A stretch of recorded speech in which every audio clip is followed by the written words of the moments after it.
Hello viewers, આપ સૌને મારા જય શ્રી કૃષ્ણ.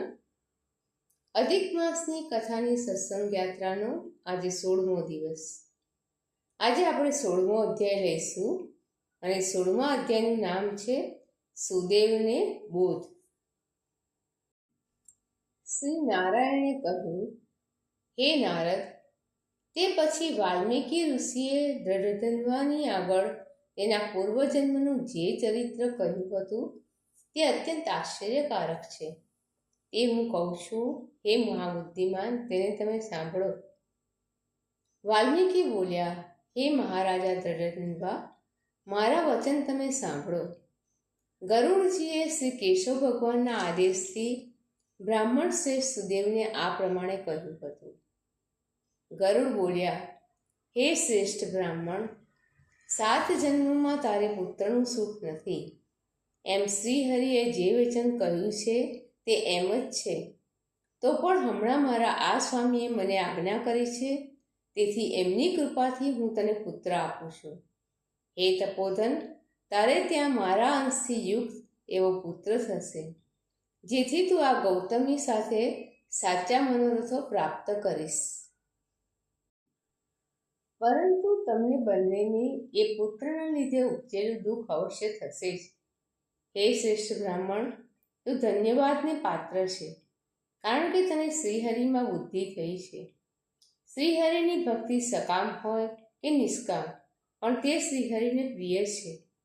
મનુષ્યનું શરીર પાણીના પરપોટા જેવું ક્ષણભંગુર છે. તેવા શરીરને પ્રાપ્ત કરીને જે મનુષ્ય શ્રીહરિના ચરણનું હૃદયમાં ચિંતન કરે છે તે જ ધન્યવાદને પાત્ર છે. આ સંસાર તરવો ઘણો મુશ્કેલ છે. તેમાંથી શ્રીહરિ વિના બીજો કોઈ પણ તારી શકતો નથી. શ્રીહરિની થોડી કૃપાથી જ મેં તને પુત્ર આપ્યો છે. માટે શ્રીહરિને હૃદયમાં ધારણ કરી સુખેથી હવે તું જા અને ઉદાસીનપણે રહી, એટલે કે આસક્તિ રાખ્યા વિના જ સંસારના સુખ તું ભોગવ. વાલ્મીકીએ કહ્યું એમ ગરુડજી દ્વારા ઉત્તમ વરદાન આપી શ્રીહરિએ બંને સ્ત્રી પુરુષના દેખતા જ તરત જ ગરુડ પર બેસી પોતાના ધામમાં પધાર્યા. અને સુદેવ પણ પોતાના મનમાં જે હતું તે જ વરદાન મેળવી પોતાને ઘરે ગયો અને ગૃહસ્થાશ્રમનું ઉત્તમ સુખ ભોગવવા લાગ્યો. કેટલોક કાળ ગયો અને પછી તેની પત્ની ગૌતમીને ગર્ભ રહ્યો. 10મો મહિનો આવતા એ ગર્ભ પરિપૂર્ણ સ્થિતિએ પહોંચ્યો. પ્રસવકાળ પ્રાપ્ત થયો ત્યારે ગૌતમીએ ઉત્તમ પુત્રને જન્મ આપ્યો. એટલે સુદેવને પણ પુત્રનો જન્મ થતાં ઘણો હર્ષ થયો. તેણે શ્રેષ્ઠ બ્રાહ્મણોને બોલાવ્યા અને પુત્રના જન્મ સંસ્કારનું કર્મ કરાવ્યું. તેમજ ઉત્તમ પ્રકારે સ્નાન કર્યા પછી એ શ્રેષ્ઠ બ્રાહ્મણે તે બ્રાહ્મણોને મોટા મોટા દાન આપ્યા. પછી બુદ્ધિમાન સુદેવે બ્રાહ્મણો તથા સ્વજનોની સાથે રહી પુત્રનું નામ પાડવાની તૈયારી કરી. તે વખતે તેણે બધાની સમક્ષ જણાવ્યું કે કૃપાળુ ગરુડજીએ મને પ્રેમથી આ પુત્ર આપ્યો છે. વળી શરદ ઋતુના ચંદ્રની પેઠે અતિશય પ્રકાશતા તેજવાળો આ પુત્ર પોપટના જેવો છે. તેથી મારા આ વાલા પુત્રનું નામ સુખદેવ એવું ભલે થાવ. પછી જેમ અજવાળિયામાં ચંદ્રમાં વૃદ્ધિ પામે છે તેમ એ પુત્ર પિતાના મનોરથની સાથે જલ્દી વધવા લાગ્યો અને માતાના મનને પણ આનંદદાયક થઈ રહ્યું. સમય થતાં પિતાએ તેને જણાવી દીધી અને હર્ષથી ગાયત્રી મંત્રનો ઉપદેશ કર્યો. એટલે તે પુત્ર પણ વૈદિક સંસ્કારને પ્રાપ્ત કરી બ્રહ્મચર્ય વ્રત પાળવા લાગ્યો. તે વેળા એ બ્રહ્મચર્યના તેજથી યુક્ત થઈ સાક્ષાત બીજા સૂર્યની પેઠે તે પ્રકાશવા લાગ્યો. તેણે વેદાધ્યયન શરૂ કર્યું અને બુદ્ધિનો તો એ સમુદ્ર જ હતો. તેમજ ગુરુ ઉપર પણ ખૂબ પ્રેમ ધરાવતો હતો. તેથી એ કુમારે પોતાની શ્રેષ્ઠ બુદ્ધિ વડે પોતાના ગુરુને ખુશ કરી દીધા. માત્ર ગુરુના એક જ વાર કહેવાથી તેણે સઘળી વિદ્યા પ્રાપ્ત કરી લીધી. વાલ્મીકીએ કહ્યું, એક વખત કરોડો સૂર્યના જેવી કાંતિવાળા દેવલમુનિ સુદેવને ત્યાં આવી ચડ્યા.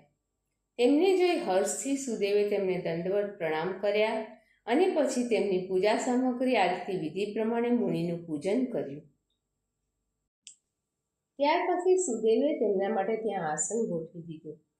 એટલે દેવ સરખા દેખાતા ભગવાન દેવલ તે આસન પર બેઠા. તે વખતે પોતાના પગમાં પડેલા એ કુમારને જોઈને દેવલે કહ્યું. દેવલ બોલ્યા, અહો હે સુદેવ, તું ધન્યવાદને પાત્ર છે. તારા પર ભગવાન શ્રીહરિ પ્રસન્ન થયા છે, જેથી તું દુર્લભ આ સુંદર પુત્રને પ્રાપ્ત થયો છે. આવો પુત્ર ક્યાંય કોઈનો પણ મેં જોયો નથી. આ વિનયવાળો, બુદ્ધિમાન, સુંદર બોલનારો તથા વેદાધ્યયન કરવાના સ્વભાવવાળો છે. હે પુત્ર, આવ, તારા હાથમાં શું આશ્ચર્યકારક છે તે હું જોઉં. એમ કહી તેમણે કુમારનો જમણો હાથ જોયો અને કહ્યું કે આ તારા હાથમાં ઉત્તમ છત્ર, 2 ચામરો અને જવની સાથે કમળ છે.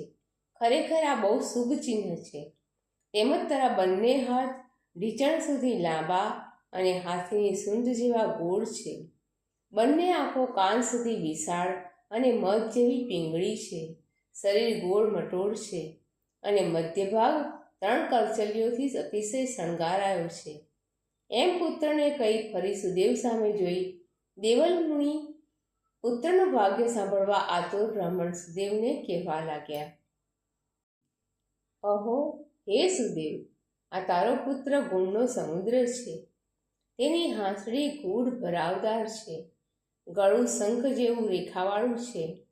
વાળ વાંકડિયા અને ચળકતા છે. છાતી ઊંચી છે, ડોક વિશાળ છે. કાન બંને બાજુ સરખા અને સીધા છે અને બંને ખભા બળદના જેવા ઘણા મજબૂત છે.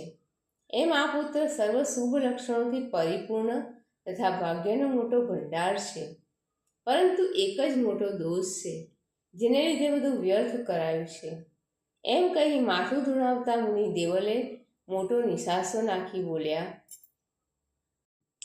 મારી ભૂલ થઈ કે પ્રથમ આયુષ્યની પરીક્ષા કરવી જોઈએ અને તે પછી લક્ષણો બતાવવા જોઈએ. આ કુમારનું લાંબુ આયુષ્ય તો છે નહીં, તો લક્ષણોનું શું કામ? હે સુદેવ, તારો આ પુત્ર 12મા વર્ષે પાણીમાં ડૂબીને મરણ પામશે. તે માટે તું મનમાં શોક કરીશ માં. જે બનાવો અવશ્ય બનવાના હોય છે તે બને જ છે, એમાં સંશય નથી. જેમ મરવાની અણી પર પહોંચેલા માટે ઔષધ વ્યર્થ છે, તેમ એ માટે કોઈ ઉપાય નથી. વાલ્મીકી બોલ્યા.